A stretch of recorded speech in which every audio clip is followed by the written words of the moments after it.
উপমহাদেশের অমর সুরস্রষ্টা শচীন দেব বর্মনের জন্ম কুমিল্লা শহরের নবাব বাড়ি সংলগ্ন চরথা এলাকার নবদ্বীপ চন্দ্র বর্মনের বাড়িতে।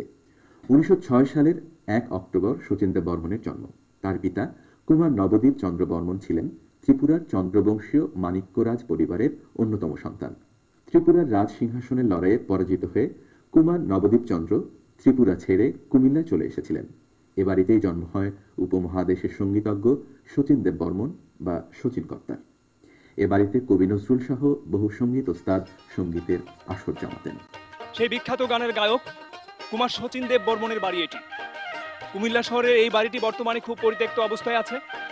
উপমহাদেশের প্রখ্যাত সঙ্গীতজ্ঞ কুমার শচীন দেব বর্মনের এই বাড়িতে বিদ্রোহী কবি কাজী নজরুল ইসলাম এসেছিলেন। এই ঐতিহাসিক স্মৃতি বিজড়িত এই বাড়িটি বর্তমানে খুব অবহেলিত অবস্থায় আছে।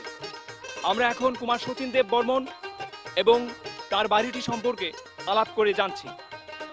আচ্ছা, এই বাড়িটি সম্পর্কে আপনি কি জানেন, আমাদেরকে একটু জানান।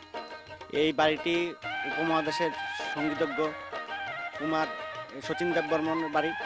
ওনার জন্মস্থান এখানে, কিন্তু উপমহাদেশের সবাই শচীন দেব বর্মনকে চিনে, কুমিল্লাবাসীও চিনে। কিন্তু ওনার জন্মস্থান যে এই জায়গাতে, এই বাড়িতে কুমিল্লাবাসীর অল্প কিছু লোক জানে। উনি ১৯০৬ সনে ১ অক্টোবর এই বাড়িতে জন্মগ্রহণ করেছিলেন। ওনার কিশোর জীবন, বাল্য জীবন কুমিল্লা শহরে কেটেছে। উনি কুমিল্লা ইউসুফ স্কুলে পড়েছেন, উনি কুমিল্লা ভিক্টোরিয়া কলেজে পড়েছেন, উনি তারপর কলকাতাতে যান, তারপরে সুসাধনা করেন।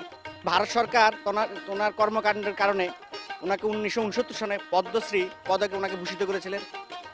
উপমহাদেশের সকলের মতো আমিও ওনাকে গভীর শ্রদ্ধার সাথে আজ স্মরণ করছি। আচ্ছা, এই বাড়িতে বর্তমানে কারা থাকে?